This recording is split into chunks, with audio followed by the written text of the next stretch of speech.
세계 최강 미국조차 결론을 내렸습니다. 서울은 못 뚫는다. 수도가 무너지면 전쟁도 끝난다는 공식이 있지만 한국만은 예외였습니다. 북한과 불과 40km 거리. 누구도 이해 못할 위치에 수도를 둔 나라. 그 이유는 단 하나. 서울은 도시 요새였기 때문입니다. 도대체 이 도시는 왜 어떻게 뚫리지 않는 걸까요? 한국이 세계를 경악하게 한 그 이야기 바로 시작합니다. 그 전에 잠깐 좋아요와 구독은 영상 제작에 큰 힘이 됩니다. 저는 마이클 하트입니다. 미군 전략 분석관으로 20년 넘게 일했죠. 나토와 미국 국방부에서 도시 방어 전략을 연구해왔습니다. 제가 분석한 수도만 해도 수십 개에 달해요. 파리, 런던, 베를린, 도쿄까지. 각각 나름의 방어 체계를 갖추고 있었습니다. 하지만 모든 수도엔 공통점이 있었어요. 적과의 거리를 최대한 확보한다는 것이죠. 그런데 제 연구 목록에 이상한 항목 하나가 있었습니다. 바로 서울이었어요. 북한과의 거리가 불과 40km라고 하더군요. 처음엔 자료를 잘못 본 줄 알았습니다. 이런 바보 같은 배치가 어디 있어? 동료들과 함께 지도를 보며 웃었죠. 전술상 자살행위에 가깝다고 생각했거든요. 적이 바로 코앞에 있는데 수도를 그대로 둔다니. 상식적으로 이해가 안 됐습니다. 하지만 궁금증이 생겼어요. 한국이 바보일 리는 없잖아요. 분명 이유가 있을 겁니다. 그래서 직접 서울을 보러 오기로 했죠. 비행기에서 내려다본 서울은 거대했습니다. 끝없이 펼쳐진 도시의 모습이 장관이었어요. 하지만 동시에 의문이 더 커졌습니다. 이 많은 사람들이 위험에 노출되어 있다니. 공항에서 시내로 향하는 길. 차창 밖으로 보이는 풍경은 평화로웠습니다. 사람들은 일상을 보내고 있었고 아이들은 웃으며 뛰어다녔어요. 전쟁의 그림자는 전혀 찾아볼 수 없었죠. 호텔에 도착해서 짐을 풀며 생각했습니다. 과연 이 도시가 어떤 비밀을 숨기고 있을까? 첫날 밤 숙소에서 서울 지도를 펼쳐놓고 분석하기 시작했어요. 한강이 도시를 가로지르고 있었습니다. 남북으로 길게 뻗은 강줄기가 인상적이었죠. 자연 방어선 역할을 할 순 있겠군. 하지만 그것만으론 부족했습니다. 현대전에서 강 하나로 막을 수 있는 건 거의 없거든요. 분명 다른 무언가가 있을 거라고 생각했어요. 다음 날 아침 일찍 거리로 나섰습니다. 지하철을 타보기로 했죠. 역 안으로 들어서는 순간 놀랐어요. 생각보다 훨씬 깊었거든요. 이거 방공호 수준인데? 에스컬레이터를 타고 내려가면서 주변을 살펴봤습니다. 튼튼한 콘크리트 구조물, 두꺼운 천장, 견고한 기둥들. 이건 단순한 지하철이 아니었어요. 지하철 노선도를 보며 더욱 놀랐습니다. 1호선부터 9호선까지 복잡하게 얽힌 노선들이 도시 전체를 연결하고 있었거든요. 총 길이가 1300km가 넘는다고 하더군요. 이건 거대한 지하 요새네. 전쟁이 터지면 이 지하 공간들이 어떤 역할을 할지 상상해봤습니다. 시민들의 대피소가 될 수도 있고 보급로 역할을 할 수도 있겠죠. 심지어 군사적 이동 통로로도 활용 가능할 것 같았어요. 하지만 여전히 의문이었습니다. 과연 이것만으로 충분할까요?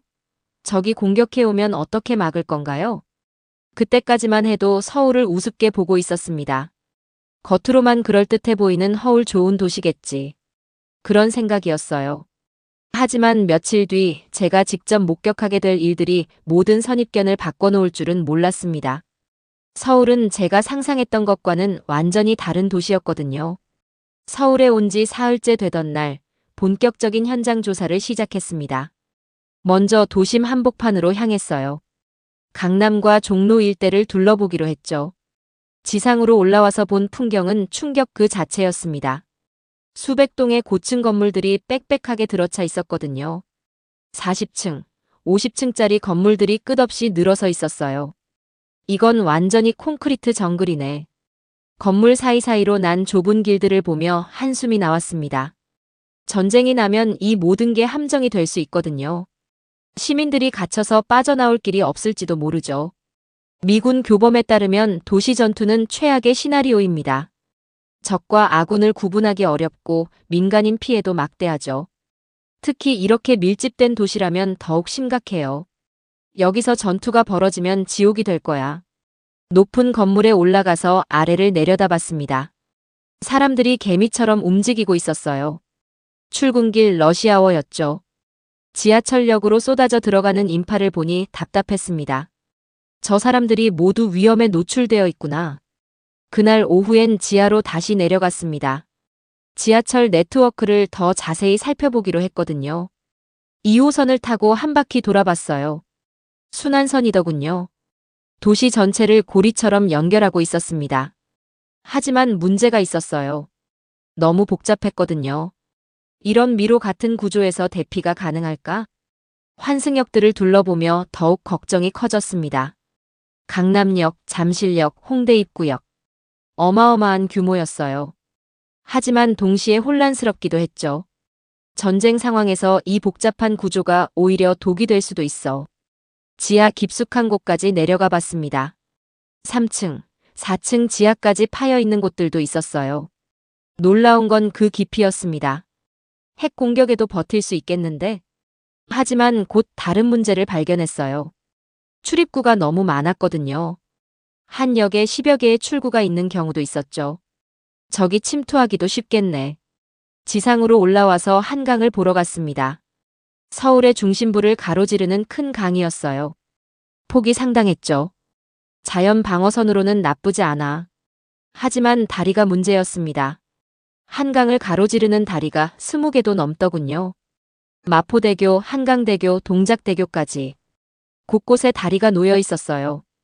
다리만 건너면 끝이잖아. 강변을 따라 걸으며 생각에 잠겼습니다. 적이 북쪽에서 내려온다면 이 다리들을 통해 쉽게 남쪽으로 넘어올 수 있을 거예요. 방어선이라기엔 너무 허술해. 그날 저녁 호텔로 돌아와서 동료들에게 이메일을 보냈습니다. 첫 인상을 간략히 정리해서 전송했죠. 서울의 현실은 생각보다 심각합니다. 수백만 명이 콘크리트 정글에 갇혀 있어요. 지하 구조물은 복잡하지만 체계적이지 못해 보입니다. 답장이 금세 왔어요. 예상했던 반응이었죠. 역시 그럴 줄 알았다. 한국 정부는 뭘 생각하고 있는 거야? 수도 이전을 진지하게 고려해야 할 것 같은데. 동료들의 메시지를 보며 고개를 끄덕였습니다. 저도 같은 생각이었거든요. 미국이라면 진작에 수도를 안전한 곳으로 옮겼을 거예요. 침대에 누워서 천장을 바라봤습니다.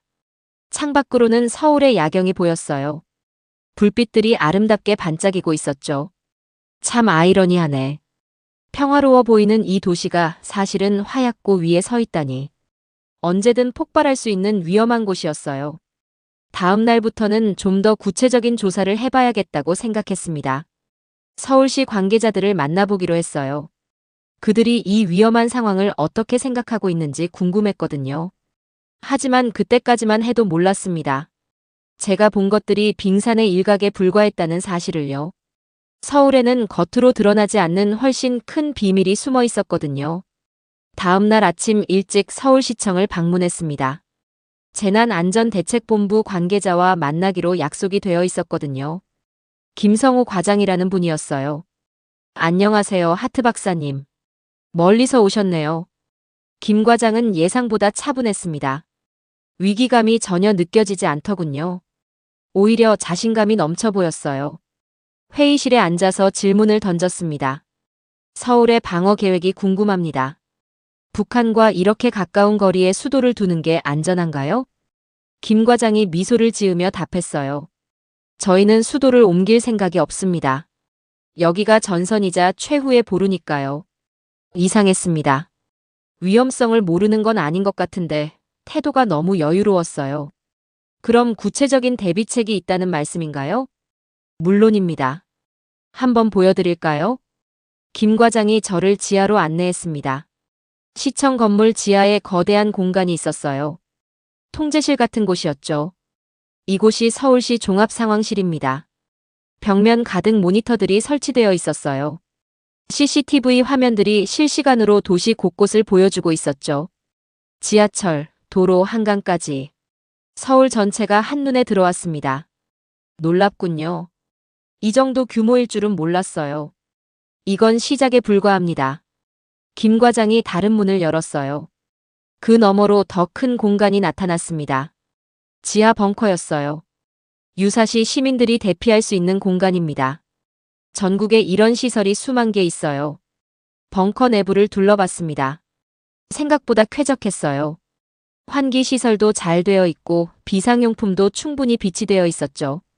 며칠 정도 버틸 수 있나요? 한 달은 문제 없습니다.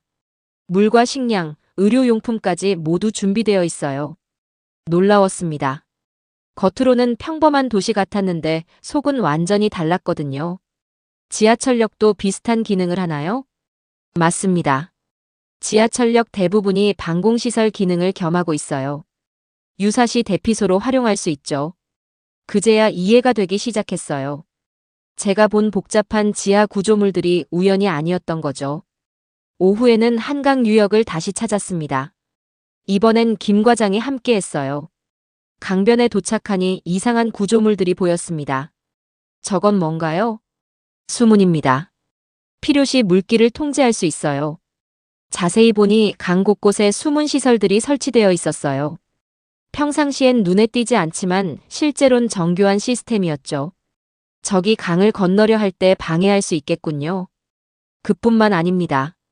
김 과장이 스마트폰을 꺼내서 뭔가를 조작했어요. 그러자 강 건너편에서 물기둥이 솟아올랐습니다. 원격으로 조절이 가능해요. 물의 흐름을 바꿔서 도하를 어렵게 만들 수 있죠. 감탄이 나왔습니다. 한강이 단순한 강이 아니라 거대한 방어시설이었던 거예요. 다리들은 어떻게 관리하나요? 비상시엔 통행을 차단할 수 있습니다. 필요하다면. 김 과장이 말을 멈췄어요. 하지만 의미는 분명했죠. 극한 상황에선 다리를 끊을 수도 있다는 뜻이었어요. 저녁에 예비군 훈련장을 방문했습니다. 평범한 회사원들이 군사 훈련을 받고 있었어요. 30대 남성이 제게 다가왔습니다. 안녕하세요. 박민수라고 합니다. 회계사예요. 훈련이 힘들지 않나요? 처음엔 그랬죠. 하지만 지금은 괜찮아요. 우리 가족을 지켜야 하니까요. 박민수 씨의 말에서 진심이 느껴졌어요. 의무감이 아니라 자발적 의지였죠. 훈련을 지켜봤습니다. 30분 만에 평범한 시민이 전투 대형을 갖추더군요. 움직임이 생각보다 날렵했어요. 얼마나 훈련받았나요? 예비군은 8년간 받아야 해요. 매년 며칠씩 훈련하죠. 지하에서도 훈련하나요? 물론입니다. 지하철에서 하는 실전 훈련도 있어요. 그날 밤 호텔에서 하루를 정리했습니다. 처음으로 이 도시 다르다는 생각이 들었어요. 동료들에게 보낸 이메일은 이전과 달랐습니다. 서울은 생각보다 체계적입니다. 시민 안전을 위한 인프라가 잘 갖춰져 있어요. 하지만 과연 실전에서도 통할지는 의문입니다. 하지만 마음 한편으론 여전히 의심이 남아 있었어요. 계획은 좋지만 실제 상황에선 어떨까요? 진짜 위기가 닥쳤을 때도 이렇게 차분할 수 있을까요? 내일은 더 구체적인 테스트를 해보기로 했습니다. 이론과 현실 사이의 간극을 확인해야 했거든요. 다음 날 아침 미국 대사관에서 동료들과 화상회의를 했습니다. 워싱턴에 있는 국방부 분석팀이었어요. 제 보고서를 검토한 후였죠. 하트, 정말 그런 시설들을 봤다고? 데이비드 존슨 중령이 의심스러운 표정으로 물었습니다. 네, 직접 확인했어요. 생각보다 체계적이더군요. 하지만 실전은 다르잖아. 전쟁이 나면 서울은 하루도 못 버틸 거야. 존슨 중령의 말에 다른 동료들도 고개를 끄덕였어요. 저 또한 마음속 깊은 불신을 지우기 어려웠습니다. 포화에 노출되면 그런 시설들이 무슨 소용이야? 시민들이 패닉 상태가 되면 모든 계획이 무너질 텐데. 동료들의 지적이 일리가 있었어요. 아무리 좋은 계획이라도 인간의 심리를 이길 순 없거든요. 회의가 끝난 후 혼자 생각에 잠겼습니다. 과연 제가 본 것들이 진짜일까요? 아니면 보여주기식 시설에 불과한 걸까요? 오후에 예비군 훈련장을 다시 찾았습니다. 이번엔 실제 훈련에 참여해보기로 했어요. 허락을 받고 관찰자로 동참했죠. 오늘은 지하 전투 훈련입니다. 교관이 설명했어요. 지하철 2호선 일부 구간을 활용한 훈련이었죠. 상황 설정은 이렇습니다. 적이 지하로 침투했다고 가정하고 이를 저지하는 겁니다. 훈련이 시작됐어요. 예비군들이 지하철 터널로 들어갔습니다. 저도 따라 들어가 봤죠. 터널 안은 어둡고 복잡했어요. 곳곳에 장애물이 설치되어 있었고 소음도 심했습니다. 실전과 비슷한 환경이었죠. 이런 상황에서 제대로 된 전투가 가능할까? 의문이 들었어요. 하지만 예비군들의 움직임을 보고 놀랐습니다. 어둠 속에서도 정확하게 이동하더군요. 서로 간의 소통도 원활했어요. 수신호로 의사소통을 하며 조직적으로 움직였습니다. 적이적 발견. 한 예비군이 외쳤어요. 가상의 적이 나타난 상황이었죠. 즉시 대응 체계가 가동됐습니다. 2조는 우회로 확보, 3조는 후방 지원. 명령이 떨어지자 각자 역할에 맞게 움직였어요. 마치 정규군 수준이었죠. 훈련이 끝난 후 예비군들과 이야기를 나눴습니다. 어떻게 이렇게 능숙하게 할 수 있나요? 처음엔 어려웠어요. 하지만 몇 년 훈련받다 보니 익숙해졌죠. 실제 상황에서도 이렇게 할 수 있을까요? 잠시 침묵이 흘렀어요. 그러다 한 사람이 입을 열었습니다. 솔직히 모르겠어요. 하지만 해야죠. 우리가 안 하면 누가 하겠어요? 그의 말에서 각오가 느껴졌어요. 단순한 의무감이 아니라 진짜 의지였죠. 저녁에 다른 훈련도 참관했습니다. 이번엔 민방위 훈련이었어요. 일반 시민들이 참여하는 훈련이었죠. 비상시 대피 경로를 숙지하세요. 강사가 설명했어요. 지하철역에서 대피소까지의 이동 경로였죠. 각 구역별로 담당자가 있습니다. 지시에 따라 질서 있게 이동하세요. 훈련에 참여한 시민들을 보니 다양했어요. 주부, 학생, 직장인까지. 모든 연령대가 섞여 있었죠. 얼마나 많은 사람이 이런 훈련을 받나요? 거의 모든 시민이 받아야 해요. 의무사항이거든요. 놀라웠습니다. 전 국민이 비상대응 훈련을 받는다니. 하지만 여전히 의구심이 남아 있었어요. 훈련은 훈련일 뿐이거든요. 실제 위기 상황에선 어떨까요? 진짜 폭탄이 떨어지고 총알이 날아다니는 상황에서도 이렇게 침착할 수 있을까? 그날 밤 호텔에서 동료들에게 전화를 걸었어요. 훈련 수준은 상당해. 하지만 실전은 다른 문제야. 역시 그렇지? 훈련장에서 잘한다고 전쟁에서 이기는 건 아니야. 동료들의 반응은 예상했던 그대로였어요. 저 역시 완전히 확신할 수는 없었죠. 하지만 뭔가 다른 것 같아. 이들의 태도가 진지해. 태도만으론 전쟁을 이길 수 없어. 하트. 전화를 끊고 창밖을 바라봤습니다. 서울의 불빛들이 여전히 반짝이고 있었어요. 평화로운 모습이었죠. 과연 이 평화가 진짜 지켜질 수 있을까? 의문은 계속 커져만 갔습니다. 내일은 좀 더 현실적인 테스트를 해봐야겠다고 생각했어요. 진짜 위기 상황을 가정한 시뮬레이션 말이죠. 그때까지만 해도 몰랐습니다. 제가 곧 목격하게 될 일들이 모든 선입견을 뒤바꿔 놓을 거라는 사실을요. 서울은 제 상상보다 훨씬 더 준비된 도시였거든요. 다음 날 아침 김 과장에게 연락했습니다. 좀 더 현실적인 훈련을 보고 싶다고 했어요. 실제 상황에 가까운 훈련이 있나요? 마침 오늘 한강에서 대규모 훈련이 있습니다. 함께 보시겠어요? 오전 10시 한강유역에 도착했습니다. 생각보다 많은 사람들이 모여 있었어요. 군인, 예비군, 민방위대까지. 수백 명이 참여한 훈련이었죠. 오늘 시나리오는 적이 한강을 도하하려는 상황입니다. 훈련 지휘관이 설명했어요. 북쪽에서 적군이 내려와 강을 건너려 한다는 설정이었죠. 우리의 임무는 이를 저지하는 겁니다. 훈련이 시작됐어요. 먼저 정찰 드론들이 하늘로 올라갔습니다. 강 건너편을 감시하기 시작했죠. 적군 발견. 2시 방향으로 접근 중. 드론 조종사가 외쳤어요. 모니터 화면에 가상의 적군이 나타났습니다. 즉시 대응이 시작됐어요. 강변에 설치된 방어시설들이 가동됐죠. 수문 개방. 명령과 함께 강물의 흐름이 바뀌기 시작했어요. 물살이 거세져서 도하가 어려워 보였죠. 미사일 발사 준비. 한강 곳곳에 숨겨져 있던 발사대들이 모습을 드러냈어요. 평상시엔 전혀 보이지 않았는데 순식간에 전투 태세가 됐죠. 저런 시설들이 언제부터 있었나요? 김 과장에게 물었어요. 오래전부터요. 눈에 띄지 않게 설치되어 있어요. 놀라웠습니다. 제가 며칠 동안 한강을 둘러봤는데 전혀 눈치채지 못했거든요. 훈련은 더욱 치열해졌어요. 적군이 강을 건너기 시작했다는 설정이었죠. 포격 지원 요청. 뒤편에서 포성이 울렸어요.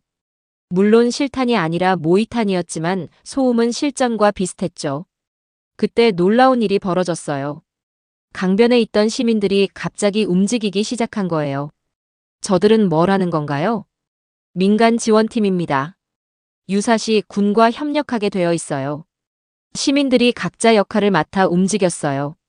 어떤 이는 부상자를 옮기고 어떤 이는 보급품을 나르고 있었죠. 이것도 훈련의 일부인가요? 맞습니다. 전쟁에선 모든 국민이 참여해야 하니까요. 감탄이 나왔습니다. 군인만이 아니라 민간인까지 조직적으로 움직이고 있었거든요. 오후에는 더 큰 규모의 훈련이 있었어요. 지하철을 활용한 보급선 훈련이었죠. 지하철이 보급로 역할을 할 수 있나요? 물론입니다. 지상이 위험할 때 지하로 물자를 이동시키죠. 지하철 터널 안으로 들어가 봤어요. 평상시와는 완전히 다른 모습이었습니다. 선로 양쪽으로 물자들이 쌓여 있었어요. 식량, 의료용품, 탄약까지. 마치 거대한 창고 같았죠. 이 모든 걸 어떻게 관리하나요? 전산 시스템으로 실시간 관리합니다. 어느 역에 뭐가 있는지 한눈에 볼 수 있어요. 컴퓨터 화면을 보여줬어요. 지하철 전체 노선도가 나타나 있었고 각 역별로 비축된 물자량이 표시되어 있었죠. 놀랍군요. 이런 시스템이 있는 줄 몰랐어요. 비공개 정보니까요. 보안상 공개하지 않습니다. 저녁에는 예비군과 민방위대의 합동훈련을 봤어요. 한 지역에 적이 침투했다는 상황이었죠. 주민 대피 완료. 적 차단선 구축 완료. 의료진 대기 중. 각각의 역할이 명확하게 나뉘어 있었어요. 군사작전과 민간 대응이 하나로 연결되어 있었죠. 특히 인상 깊었던 건 시민들의 태도였어요. 누구 하나 당황하거나 혼란스러워하지 않았거든요. 평상시에도 이런 훈련을 자주 하나요? 한 주민에게 물었어요. 정기적으로 해요. 몇 년째 하다 보니 이제 익숙해졌죠. 실제 상황에서도 이렇게 할 수 있을까요? 해야죠. 우리 가족을 지켜야 하니까요. 그의 말에서 진심이 느껴졌어요. 의무감이 아니라 자발적인 의지였죠. 훈련이 끝난 후 김 과장과 이야기를 나눴습니다. 정말 놀랍네요. 이런 시스템이 있는 줄 몰랐어요. 서울은 단순한 도시가 아닙니다. 하나의 생명체라고 봐야 해요. 그날 밤 호텔에서 하루를 정리했어요. 처음으로 이 도시가 정말 특별하다는 생각이 들었습니다. 동료들에게 보낸 메시지도 이전과 달랐어요. 서울의 방어 시스템은 상상 이상입니다. 군과 민간이 하나로 연결되어 있어요. 하지만 과연 실전에서도 이렇게 완벽하게 작동할지는 내일 더 확인해 봐야겠습니다. 마음 한편에선 여전히 의문이 남아 있었어요. 훈련과 실전 사이엔 분명 차이가 있을 테니까요. 진짜 위기가 닥쳤을 때도 이런 모습을 유지할 수 있을까요? 다음 날 오전 김 과장이 특별한 제안을 했습니다. 오늘은 최악의 시나리오 훈련이 있어요. 참관하시겠어요? 최악의 시나리오요? 전력 차단, 통신 두절, 주요 시설 파괴까지 가정한 훈련이죠. 흥미로웠어요. 지금까지 본 건 기본적인 훈련이었거든요. 진짜 극한 상황에서 어떻게 대응하는지 궁금했습니다. 오전 11시 훈련이 시작됐어요. 갑자기 모든 전력이 끊어졌습니다. 신호등도 꺼지고 건물 불빛도 사라졌죠. 이제 끝났군. 그렇게 생각한 순간이었어요. 하지만 곧 놀라운 일이 벌어졌습니다. 시민들이 자발적으로 움직이기 시작한 거예요. 교차로마다 사람들이 나와서 수신호로 교통을 통제했습니다. 저기 봐요. 누가 시킨 것도 아닌데 알아서 하고 있어요. 김 과장이 말했어요. 정말 그랬습니다. 평범한 시민들이 교통 정리를 하고 있었거든요. 평상시에 훈련받은 대로 하는 겁니다. 지하철역으로 내려가 봤어요. 역시 전력이 끊어진 상태였지만 비상등이 켜져 있었습니다. 비상전력 시스템이 가동됐네요. 네, 72시간 동안 유지될 수 있어요. 역 안에서도 질서가 유지되고 있었어요. 영무원들이 승객들을 안내하고 있었고 시민들도 침착하게 대응했죠. 통신은 어떻게 하나요? 비상통신망이 따로 있어요. 김 과장이 휴대용 무전기를 꺼냈어요. 잡음이 섞였지만 통신이 가능했습니다. 각 구역 상황 보고하세요. 1구역 정상, 2구역 정상, 3구역 일부 혼란이 있으나 통제 중. 각 지역에서 상황 보고가 들어오고 있었어요. 전력이 끊어진 상황에서도 통신망은 살아있었죠. 오후에는 더 심각한 상황이 설정됐어요. 주요 교량이 파괴됐다는 시나리오였습니다. 한강대교와 마포대교가 사용 불가능하다고 가정합니다. 즉시 우회 경로가 가동됐어요. 지하철과 다른 교량을 활용한 새로운 이동 체계가 만들어졌죠. 이런 계획도 미리 세워놨나요? 물론입니다. 모든 상황에 대한 대비책이 있어요. 감탄했습니다. 단순히 즉흥적으로 대응하는 게 아니라 체계적인 계획이 있었던 거예요. 그런데 진짜 시험은 그때부터였어요. 시민들의 반응 말이죠. 처음엔 혼란이 있었어요. 갑작스런 정전에 당황하는 사람들이 있었죠. 하지만 곧 놀라운 변화가 일어났습니다. 아파트 단지에서 주민들이 모이기 시작했어요. 자치적으로 대응 조직을 만든 거였죠. 우리 동은 김 선생님이 대표를 맡아주세요. 식수는 지하 비축분을 나눠 쓰죠. 아이들은 안전한 곳으로 먼저 대피시켜요. 누군가 지시한 것도 아닌데 알아서 역할을 나누고 있었어요. 상점가에서도 비슷한 일이 벌어졌습니다. 가게 주인들이 협력해서 비상용품을 나누고 있었어요. 평상시엔 경쟁자였는데 위기에선 동료가 되는군요. 그게 우리 민족성이에요. 김 과장의 말이 맞는 것 같았어요. 개인주의적인 서구와는 다른 모습이었죠. 저녁 무렵 가장 극한 상황이 설정됐어요. 대피소로 이동해야 하는 상황이었죠. 모든 시민은 가까운 대피소로 이동하세요. 방송이 나갔어요. 하지만 전력이 끊어진 상태라 확성기를 통한 방송이었죠. 사람들이 움직이기 시작했어요. 수만 명이 동시에 이동하는 상황이었는데도 큰 혼란은 없었습니다. 질서를 지켜주세요. 노약자 먼저 들어가세요. 시민들이 서로를 돕고 있었어요. 자원봉사자들이 곳곳에서 안내를 하고 있었죠. 대피소 안으로 들어가 봤어요. 생각보다 넓었고 체계적이었습니다. 가족 단위로 자리가 배정됐고 비상용품도 충분했어요. 의료진까지 대기하고 있었죠. 이 모든 게 자발적인가요?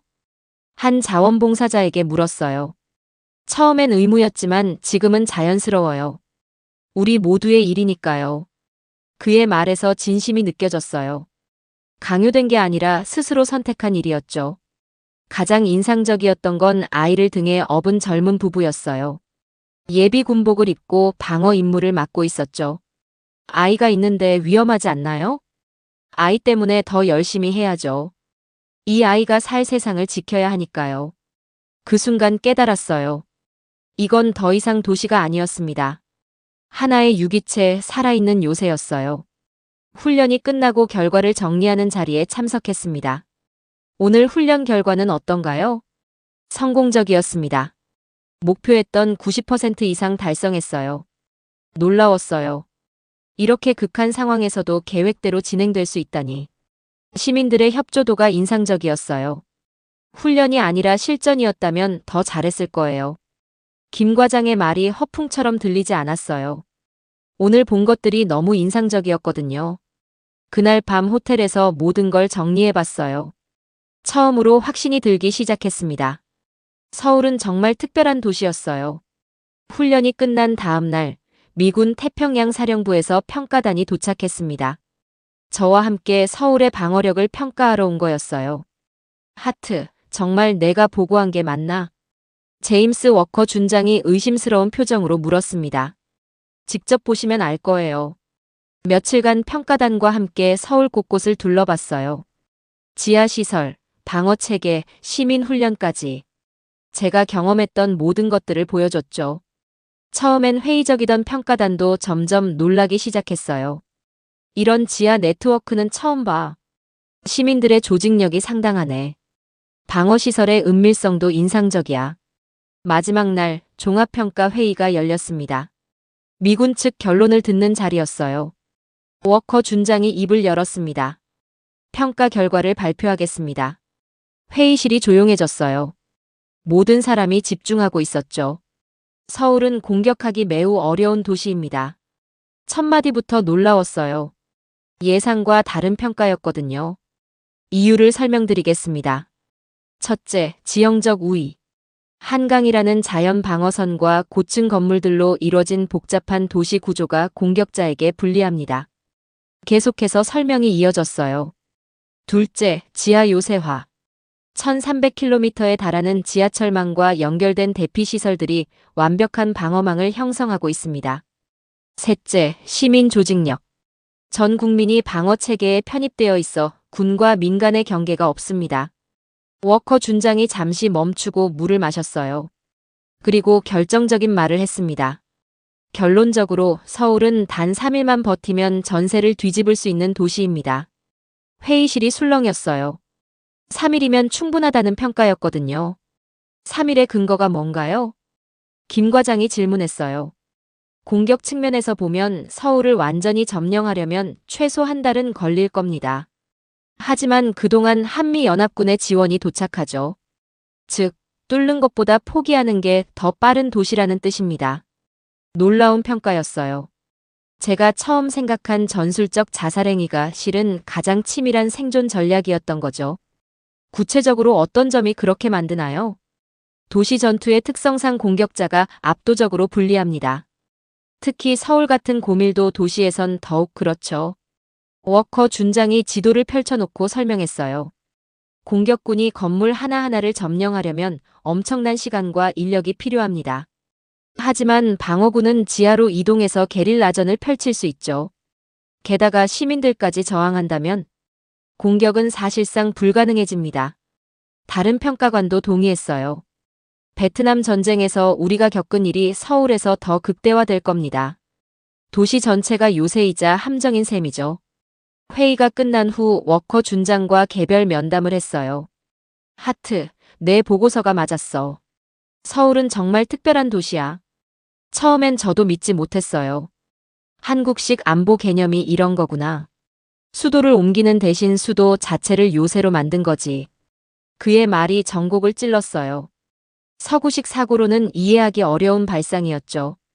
이제 우리 교범도 수정해야 할 것 같아. 어떤 부분을요? 도시 방어에 관한 부분. 서울 모델을 참고해야겠어. 놀라웠어요. 미군이 한국의 방어 체계를 배우겠다는 말이었거든요. 그날 저녁 환송 만찬이 있었어요. 한국 측 관계자들과 미군 평가단이 함께했죠. 서울이 세계에서 가장 안전한 수도 중 하나라는 평가를 받았습니다. 김 과장이 기뻐했어요. 당연한 반응이었죠. 앞으로 다른 나라들도 서울을 견학하러 올 것 같네요. 워커 준장이 말했어요. 이미 몇 개국에서 문의가 왔어요. 이스라엘, 대만, 싱가포르까지. 서울이 도시 방어의 모델이 되는 거네요. 정말 대반전이었어요. 위험한 도시라고 생각했던 서울이 오히려 세계가 배우고 싶은 모델이 된 거죠. 만찬이 끝나고 한강을 걸었어요. 야경이 아름다웠습니다. 며칠 전까지만 해도 위험해 보였던 이 도시가 이제는 든든해 보였어요. 정말 놀라운 곳이야. 혼자 중얼거렸어요. 제 인생에서 처음으로 한국식 안보 개념에 고개를 숙인 순간이었습니다. 다음 날 공항으로 향하면서 생각했어요.